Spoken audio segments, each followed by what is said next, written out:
Take the basement cot, or get out, Mom said when my sister suddenly moved into my paid-off duplex. Pack fast. Nobody wants you here anyway, my sister added, smiling. I moved out. A week later, panic hit. That deed is fake, right? Dad, tell me that deed is fake, my sister screamed. The cot was already set up when I got home. Green canvas, aluminum frame, the kind they keep in church basements for overflow shelter nights. My mother had put it at the foot of the water heater in the unfinished half of the basement, the side I had not insulated yet because I was waiting on a shipment of R30 bats. My sister's couch was in the living room, pushed against the wall I had hung drywall on 3 years ago. Her shoes were lined up on the hardwood I had sanded and sealed myself. I dropped my tool bag on the kitchen floor and stood there. I had been gone for 12 days. A commercial HVAC retrofit 2 states over, a hospital wing that needed 14 rooftop units replaced, and the entire chiller loop repiped before the building inspector signed off. 12 shifts, 11 motel nights, and a 6-hour drive back. When I pulled into the driveway at 7:40 on a Friday evening in mid-August, there was a car in my spot, a silver Nissan with a cracked taillight and a parking pass from the Ridgewood Apartments dangling from the mirror. I did not recognize it. I parked on the street and sat for a moment with the engine running, looking at the duplex I had owned for 6 years. The porch light was on. I had not left the porch light on. The front door was unlocked. That was the second thing that was wrong. I always locked the deadbolt when I left for multi-day jobs, always. It was habit from the renovation years when I kept tools and copper fittings in the living room and could not afford to lose them. Inside, the living room had been rearranged. A gray sectional I had never seen was pushed against the wall where my bookshelf used to be. The bookshelf was on the back porch, face down, spine cracked, books scattered across the concrete. A flat-screen television I did not own was mounted on the wall above the fireplace mantel I had built from reclaimed oak. In the guest bedroom, a queen mattress was on the floor with sheets I did not own. The closet was full of dresses, blouses, and 3 pairs of boots lined up against the baseboard. Makeup containers covered the bathroom counter. A hairdryer was plugged into the outlet I had wired when I upgraded the bathroom from knob and tube. The shower curtain was new. The towels were new. The soap dish was new. Everything in the bathroom belonged to someone who was not me. In the basement, next to the water heater and the furnace I had installed myself, the cot. A flat pillow and a wool blanket folded at the foot. The ceiling was exposed joists. The floor was bare concrete I had not yet poured a finish coat on. The one window was at ankle height, looking out at the foundation wall. Somebody had set up the cot carefully, neatly, the way you prepare a space for a person you have already decided does not deserve a room upstairs. My mother was standing at the kitchen counter with a glass of water. My father, Leon, was sitting at the table, both hands around a coffee cup. He was not drinking. He was looking at his hands. Your sister got evicted from Ridgewood, my mother said. She set the glass down and crossed her arms the way she did when a conversation was already over before it started. She needed a place. Your father and I moved her in yesterday. Into my house. Into the family's house. She said it like a correction, like I had mispronounced a word she was embarrassed by. Leon had been telling her for years that he gave me the money for the auction, that the duplex was purchased with family funds, that my name on the deed was a formality. None of it was true, but she never questioned it because questioning it would have meant admitting she did not know her own husband. Christy is in the guest room. I moved your things to the basement. There is a cot down there, and the downstairs bathroom works fine. This is my house, Mom. My name is on the deed. She looked at me the way she had looked at me every time I brought home a report card or a paycheck or a piece of good news that she did not consider good enough. She set her jaw and delivered the rest of it. You spent 6 years sweating in crawl spaces, and you think that makes you a homeowner. You fix other people's air conditioning for a living, Colton. Christy needs a real place to live. You need a wake-up call. Take the basement cot or take your truck. Those are your 2 options in this house. In this house, she said that standing in the kitchen I had tiled, leaning against the counter I had plumbed. Under the vent I had cut into the ceiling and connected to the ductwork myself. She said this house like it belonged to someone else, like I was a guest who had overstayed something. This was the same woman I had been sending $600 a month to for groceries and gas for the past 2 years. $600 a month from the son she was now telling to sleep next to a water heater. Leon said nothing. He had been at the county auction 6 years ago when I bid $127,000 on a condemned duplex that nobody else wanted because the roof had a hole the size of a card table and the basement had standing water. He watched me sign the mortgage at First National. He helped me carry the first sheets of drywall through the front door on a Saturday in October. He knew this house was mine, and he was sitting at my kitchen table looking at his coffee, and he did not say one word. Christy came down the stairs. She was wearing a bathrobe and slippers like she had been living here for a month instead of a day. She stopped at the bottom step and smiled the way someone smiles when they have already been told they won. Dad said you were moving into a condo anyway, Colton. Pack fast. Nobody wants a scene over a basement cot. This was my house. Every wall was mine. The ductwork, the plumbing, the sanded floors, the hung cabinets, the AC compressor on the concrete pad I poured myself. I paid $127,000 at a county auction and spent another $38,000 on materials and licensed subcontractors. On a salary of $56,000, working nights and weekends for 5.5 years, the mortgage was paid off 8 months ago. The Unit B rent, $400 a month, went straight to principal every month. That is what killed the loan early. The duplex was now worth $285,000. Unit B brought in $400 a month in rent. I should have put the deed on the refrigerator the day the bank sent the satisfaction letter. I know that now. There was no argument. My feet carried me to the kitchen drawer next to the stove, the one where I kept batteries, tape, and a few hand tools. The drawer was half empty. Most of my things had been moved or pushed aside. But my grandfather's level was inside, wedged behind the silverware tray. Christy had been using it as a doorstop for the bathroom. I could see the scuff on the base where it had been kicked against tile. 24 inches of aluminum, yellow paint fading to cream at the edges, the bubble slightly off-center from 20 years of use. My grandfather ran a trim carpentry shop until he was 68. He gave me the level when I was 15 and said, "Make sure it is level before you nail it." I wrapped it in a shop rag and put it in my duffel. I packed in 9 minutes. Clothes for a week. Laptop. The manila folder from my desk drawer with the mortgage satisfaction letter and the insurance paperwork. I walked past the kitchen. My mother was still at the counter. Leon was still at the table. Christy was sitting on the gray sectional with her phone, scrolling through something, already settled into a living room that belonged to me. Nobody spoke. The front door closed behind me with the click of the deadbolt I had installed 4 years ago. At 9:40 that night, I drove to Ike's house 2 blocks south on Linden Street. The level was on the passenger seat.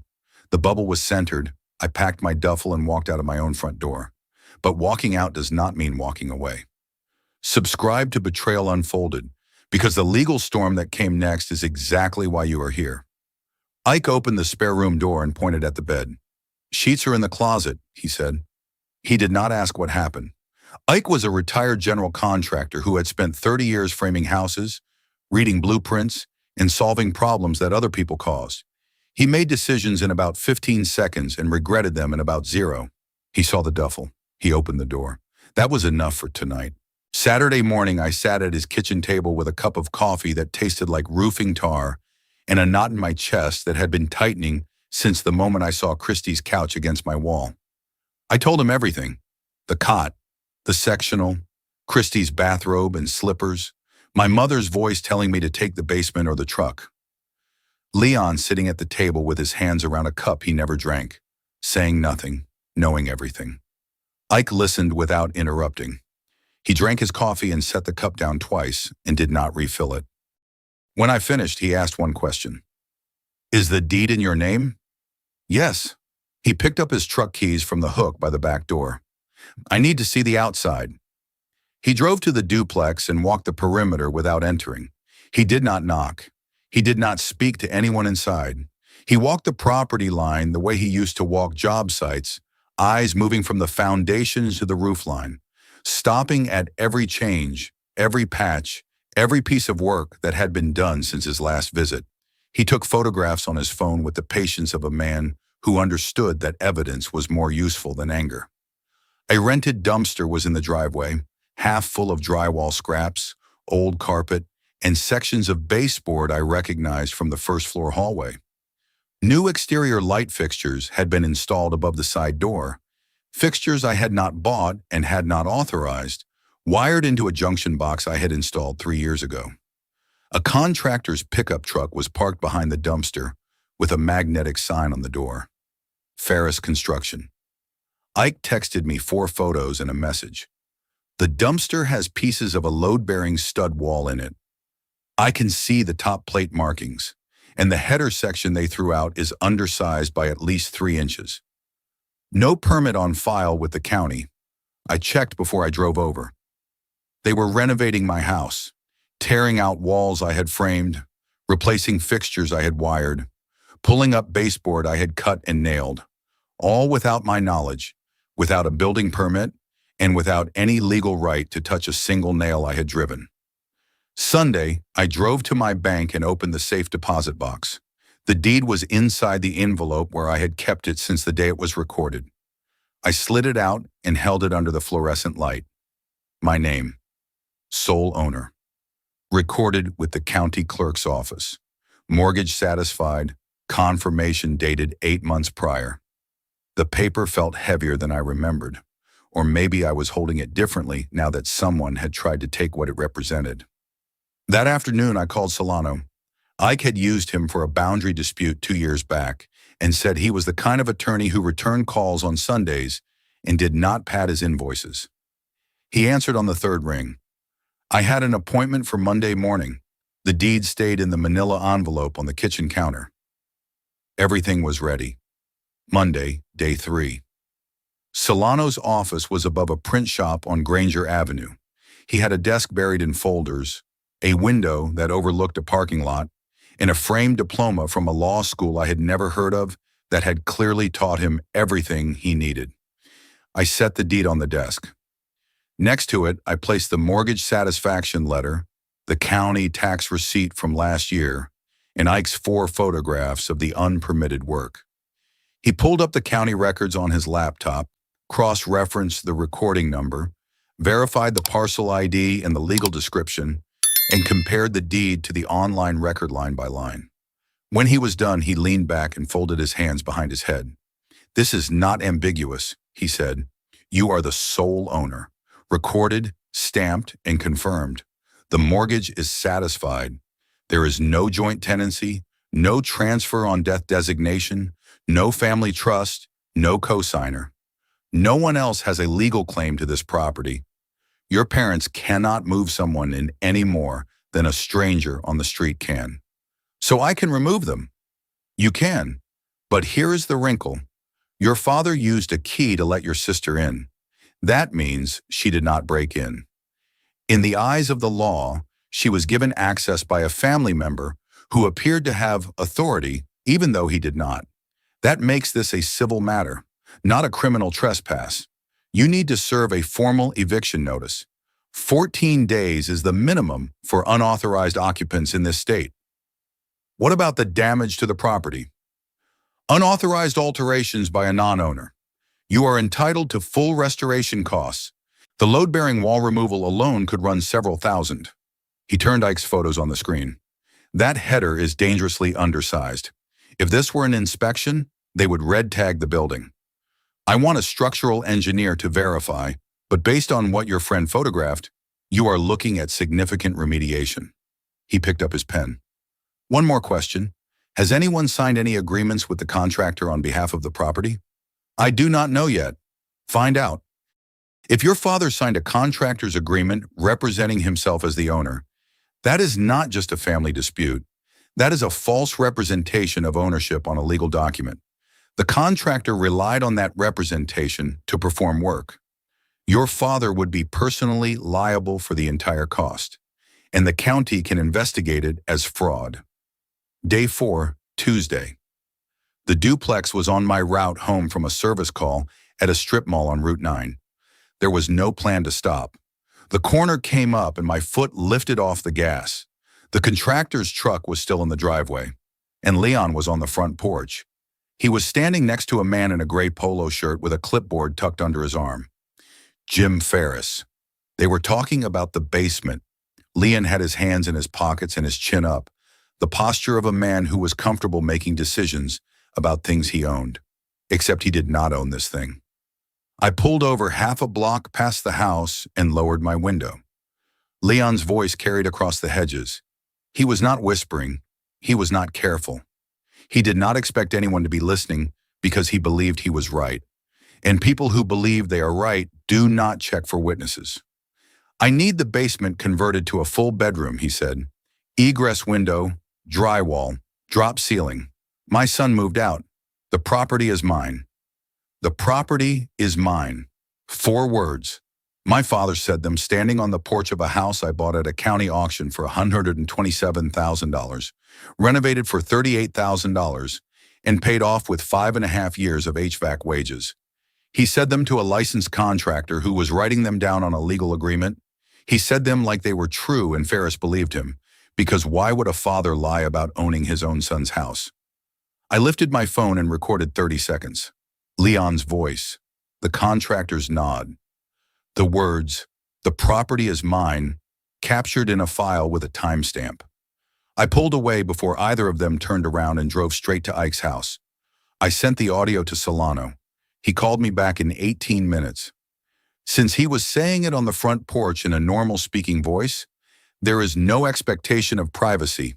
This is admissible. He paused. Now, if he signed a contractor's agreement as property owner, that is a false representation of ownership. The contractor relied on that representation in good faith. Your father is personally liable for the full cost of the work, and I can file a contractor fraud referral with the county. The contractor's bill was $800 to $200. Solano confirmed it the next day. Leon had hired Ferris specifically because he worked cash jobs without pulling permits. No permit meant no county check on the owner's name. That was the whole point. Leon chose a contractor who would not ask questions, and Ferris did not ask until the legal notice landed on his desk. Leon had signed the agreement on line 17. Owner name, Leon Holbrook. Property address, my duplex. His signature, his handwriting, his lie in ink on a binding contract. I authorized Solano to add the contractor fraud to the demand letter and finalize the eviction notice. Total demand, $22,800. Property damage from unauthorized renovations, $14,600 for the wall removal, the undersized header, the fixture replacements, and the flooring damage. Contractor fraud, $8,200 for work Leon authorized under a false claim of ownership. Both numbers tied to his name. My father thought moving Christy in was the worst he could do. He had no idea what was coming through certified mail. Subscribe to Betrayal Unfolded because the tenant just called and everything is about to accelerate. Wednesday, day 5. My phone rang at 2:15 in the afternoon while I was finishing a condenser install at a dental office on Route 9. The caller ID said Martinez, G. Greg Martinez, my Unit B tenant. He had been renting the other half of the duplex for 11 months. $1,400 a month, never late, never a complaint. Good tenant, quiet. He was the kind of renter who fixed his own leaky faucet and only called me when something was actually broken. Colton, I need to talk to you. His voice was tight, the way someone's voice gets when they are trying to stay calm about something that is not calm at all. Your sister changed the lock on the shared laundry room. I cannot get to my washer and dryer. She put a padlock on the door and did not give me a key. When did she do this? Yesterday, and that is not all. She slid a note under my door this morning. Handwritten, on notebook paper. It says my rent is going up from $1,400 to $1,800 effective next month. No signature, no letterhead, just a number and a date in blue pen. She had found the amount by snooping through my filing cabinet, the same cabinet where I kept the lease agreement with Greg's name, my name, and the $1,400 figure on page 1. The same cabinet Leon told her to empty, and $400 increase with no legal notice period, no 30-day written notification, no signature, and no authority. Christy was acting as the landlord of a property she did not own. She had locked a paying tenant out of a shared utility space covered in his lease agreement and issued a fraudulent rent increase on notebook paper. She was impersonating the property owner. A second fraud, separate from Leon's, and one that directly affected a third party who had done nothing wrong. Greg, listen to me carefully. Do not pay her anything. Do not give her a dollar. Your lease is with me. My name is on it. The rent is $1,400, same as it has been for 11 months. Nothing has changed. She told me you moved out. She said the rent goes to her now. She said she is the new owner. She is not the owner. I am the owner. My name is on your lease, and my name is on the deed. The rent is mine. The laundry room is yours. I will handle all of this. I could hear him exhale on the other end. He had been carrying that breath since the note slid under his door at 7 in the morning. Greg was a good tenant who paid on time and kept his half of the duplex clean, and he did not deserve to be caught in the middle of my family's lie. I called Solano. He added the tenant harassment and lease interference to the eviction filing and drafted a temporary restraining order request against Christy. The timeline accelerated. We had to move faster now. A tenant was being affected, a lease was being violated, and every day Christy acted as landlord was another day of provable fraud. Thursday, day 6. Solano served the eviction notice at the duplex in person. 14 days. My name listed as sole property owner. A certified copy of the deed attached as Exhibit A. Christy was home. She opened the envelope at the kitchen counter. The counter I had tiled myself with subway tile from a clearance lot I found at a surplus warehouse. I was not there. But Solano told me what happened in his office 2 hours later, sitting across the desk from me with his legal pad and a look on his face that said he had seen a lot of evictions, but not many where the occupant learned the truth this way. Christy read the notice. She saw my name listed as sole property owner. She saw the deed copy, Exhibit A, with the county seal and the recording number. She set the papers down on the counter and stood there for a full minute. Then she walked to the filing cabinet in the hallway. Leon had told her to empty it for her own files when she moved in. She had put her salon paperwork in the top drawer and her tax records in the middle. The bottom drawer she had not gotten to yet. She opened it. Inside, 4 years of property tax bills, county envelopes, each one addressed to the same name, Colton Holbrook. Not Leon Holbrook, not the Holbrook family, not occupant. Colton Holbrook at the address she was standing in for every year since the duplex was purchased. The county had been mailing my name to this address for years, and Leon had been collecting the mail and putting the bills in a drawer he told Christy to empty. Her hands shook. The envelopes fanned across the floor. She picked one up, read the name, picked up another, read the same name. 4 envelopes, 4 years, 1 name. Not her father's. She called Leon. The call lasted 90 seconds. Most of it was her voice. Solano was still on the porch when she made it. He could hear her through the closed door. She asked one question, and it was the question that had been coiled inside the title of the story since the first word. That deed is fake, right? Dad, tell me that deed is fake. Leon did not answer her question. He said, "We will talk about it when I get home." She hung up. Solano said she sat on the kitchen floor with the tax bills spread around her knees and did not stand up for 15 minutes. The woman who told me to pack fast and stop making a scene was sitting on the floor of my kitchen, surrounded by envelopes with my name on them. Learning that her father had lied to her about every wall she was sitting between. She was not crying. She was staring at the property tax amount, $4,200 a year. My name, 4 years in a row. 4 days passed. I worked my shifts. I crawled through attics and basements that belonged to other people, installing units and replacing compressors and running diagnostics. And at the end of each day, I drove to Ike's house and parked in his driveway and ate dinner at his table because I could not eat dinner at mine. The deed was in its envelope on the counter. Solano prepared the demand letter. He called me twice to confirm the damage amounts, and I authorized every dollar. I told him to include the $14,600 for the renovations and the $8,200 for the contractor fraud. I told him not to round down. No calls went out from my phone. Not to my mother, not to Leon, not to Christy. For 4 days, the duplex sat with the notice inside it, and the silence did what silence does when it carries a name that belongs to someone else. The pressure built the way it builds in a sealed system before the relief valve opens. Day 10, Monday. I drove to the duplex with Solano in the passenger seat. Ike followed in his truck. A sheriff's deputy met us at the curb, civil standby. Standard procedure for an eviction confrontation where multiple occupants are present and the situation involves disputed property claims. I walked in through the front door. My key still worked. Christy had changed the back door lock and the laundry room lock, but she had never touched the front. She did not know about the spare key in the electrical panel box on the east wall. I had installed that panel box myself. Leon was at the kitchen table. Same chair, same posture, same hands around a cup he was not drinking. Dora was on the couch in the living room, sitting on Christy's gray sectional, the one that had replaced my bookshelf. Christy was upstairs. I set two things on the kitchen counter, the level first. 24 inches of aluminum, yellow paint fading at the edges, the bubble centered. Then the deed, the original, county seal pressed into the paper. Recorder's stamp. My name in the owner line. Recording date from 6 years ago. This is the deed to this property, I said. My name is on it. It has been my name for 6 years.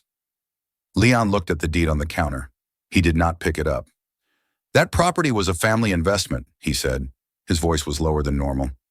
I gave you the money for the auction. You gave me nothing. I paid with my savings in a 3-year mortgage from First National. You were at the auction. You watched me sign. You drove me to the closing and shook the title officer's hand. And then you told your daughter this was family property, moved her in while I was on a job, and told my mother to put a cot in the basement. Christy came down the stairs. She had been listening from the hallway. She walked to the counter and picked up the deed. She read my name. She read the recording number. She ran her thumb across the county seal, the embossed impression in the paper that proved this was not a copy, not a printout, not something that could be argued away. She looked at Leon. You told me this was yours. Her voice was tight and her eyes were wet, but she was not crying. She was furious. My apartment is gone. The deposit, the first and last month, $3,200 gone. You told me this was family property and I should come here. You told me Colton was just living here temporarily. You said he would not even notice. Leon looked at the table. He looked at his hands. He did not look at Christy. He knew, I said. He was at the closing. He watched me sign the mortgage. He drove me there in his truck and shook the title officer's hand when it was done. And then 6 years later, he told his daughter the house was family property, moved her in while I was working 40 miles away, told my mother to put a cot in the basement, and signed a contractor's agreement as the owner of a house that has never had his name on a single piece of paper. Christy was looking at Leon now, not at me. The anger had shifted. She was seeing her father the way you see someone when the story they told you collapses and the real story comes through underneath it, and the real story is worse. That is not. Leon stopped. He did not finish the sentence. Line 17 of the Ferris construction agreement, your name, your signature, owner. And I have the audio recording from the porch where you told Jim Ferris, and I am quoting, the property is mine. Solano has filed a fraud referral with the county. Leon closed his mouth. He pressed his palms flat on the table, the way a man does when the chair is the only thing keeping him upright. Solano stepped forward and handed Dora the formal demand letter. She took it with both hands and did not open it. I took a copy from Solano's folder and read it aloud so that everyone in the room, including the deputy, including Ike, including Christy on the far side of the counter, could hear every number. Property damage from unauthorized renovations to Unit A, removal of a load-bearing wall without permit, installation of an undersized header creating a structural hazard, replacement of original fixtures without owner authorization, damage to hardwood flooring in the living room and hallway, total $1,496. Leon's jaw tightened. Contractor fraud. Leon Holbrook signed a Ferris construction agreement as property owner for basement conversion work totaling $8,200. Mr. Holbrook is not and has never been the property owner. This signature constitutes a false representation of ownership on a binding contract. Nobody spoke. Total demand, 22 RAs, $800, payable within 60 days. Failure to pay will result in civil action. The deputy was standing near the front door with his hands at his belt. He shifted his weight and looked at the baseboard the way someone looks away from a conversation that is none of their business, but that they cannot stop hearing. Ike was behind me with his arms crossed, one shoulder against the doorframe. He had not uncrossed them since we walked in. He was looking at the hairline crack forming in the drywall above the header they had installed. He did not need to speak. The crack was a professional opinion rendered in plaster. Mom told me to take the cot. Christy told me to pack fast. The deed has one name on it. I am the one who stays. Leon's hands went flat on the table, wider than before. His head dropped until his chin pressed against his chest. He breathed through his mouth, and the sound of it was the only noise in the kitchen. Hands, head, breath. 3 tells in the silence. Dora was sitting on Christy's couch. She was looking around the living room. My drywall, my hardwood, my vent in the ceiling. She was looking at the room the way someone looks at a hotel room when they realize checkout is in 15 minutes and their bags are not packed. 10 days ago, she stood in this kitchen and told me to take the cot or take the truck. She gave me 2 options, both of them designed to make me smaller. Now she was sitting on furniture that was not hers, in a house that was not hers, being told by the person who built every wall around her that she had 14 days to leave. The mirror cracked and she could see herself in it, and she looked exactly like what she had made me. The eviction notice gives you 14 days, I said. After that, the sheriff handles it. Solano's number is on the 2nd page. Do not call me, call him.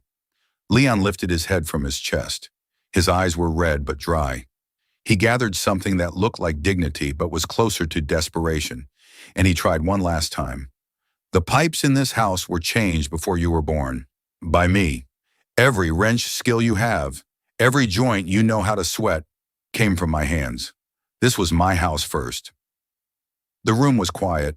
Christy was leaning against the counter with her arms crossed, watching Leon the way you watch someone dig a hole that gets deeper with every word.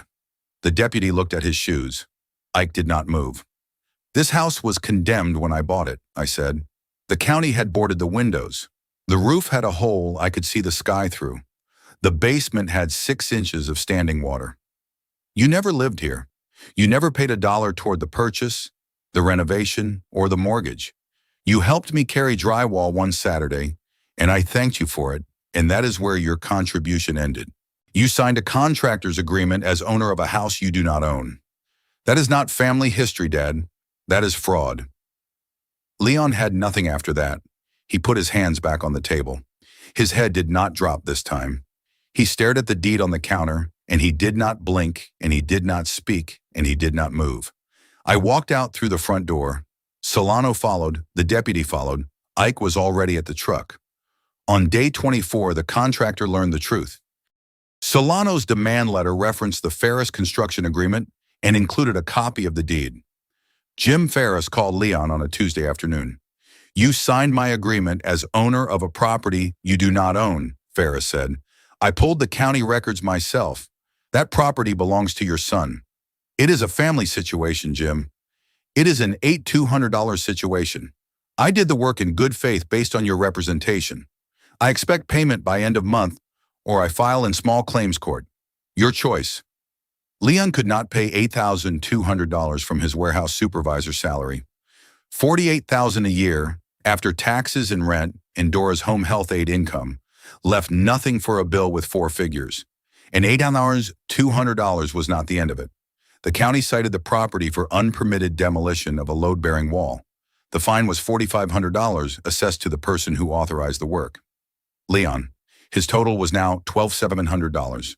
He asked Ferris for a payment plan. Ferris gave him one, $250 a month for the contract balance. The county fine was separate, due in full within 60 days, or it would go to collections.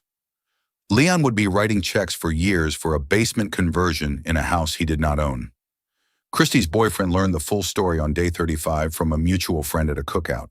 He called her that night and asked one question. You told your brother nobody wanted him in his own house? Christy could not answer it the way he needed her to. He stopped returning her calls after that.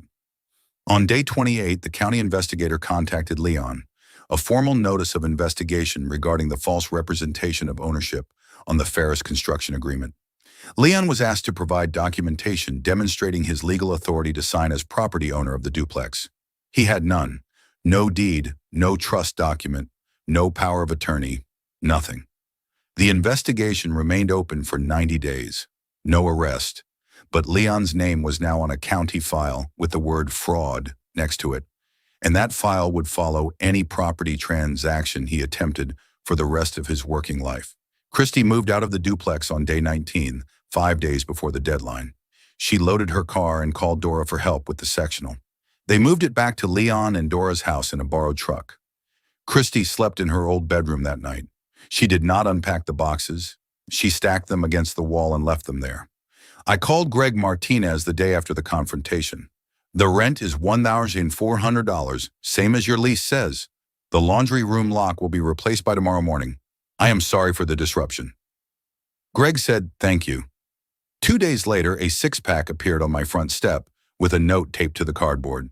Glad you're back. If you have ever built something with your hands and watched someone try to take it from you, subscribe to Betrayal Unfolded and share this story with someone who has lived it. Leon did not call me. He drove past the duplex twice in the first week after they moved out. Both times the lights were on in Unit A. Both times he slowed at the corner and did not stop. His kitchen table held 2 pieces of paper: the contractor's payment plan agreement, $250 a month, 33 payments remaining, and the county investigator's formal notice, case number printed at the top, 90-day window stamped in red. On the refrigerator, taped with a strip of masking tape, was a photograph of the duplex from the day of the auction. Condemned. Boarded windows. Sagging porch. Leon had taped it there 6 years ago and never taken it down. He told Dora once that he kept it as a reminder of what hard work could accomplish. He did not say whose hard work he meant. He looked at the photo now, the boarded windows, the sagging roof, and he could not name what he had lost. He only knew it was gone, that it had his son's name on it, and that he had signed his own name on a contractor's line that was never his to sign. The magnet held the photo. The photo held the memory. The memory held nothing he could take back. Dora called me 2 weeks after the eviction. I picked up on the 4th ring. Part of me did not want to answer. Part of me needed to hear what she would say, because what she said would tell me whether anything in our family could be repaired or whether the damage went all the way down to the foundation. I did not know the deed was in your name, she said. You did not ask. I paused. You stood in my kitchen and told me to take a cot in my own basement, and you did not ask a single question about whose name was on the deed.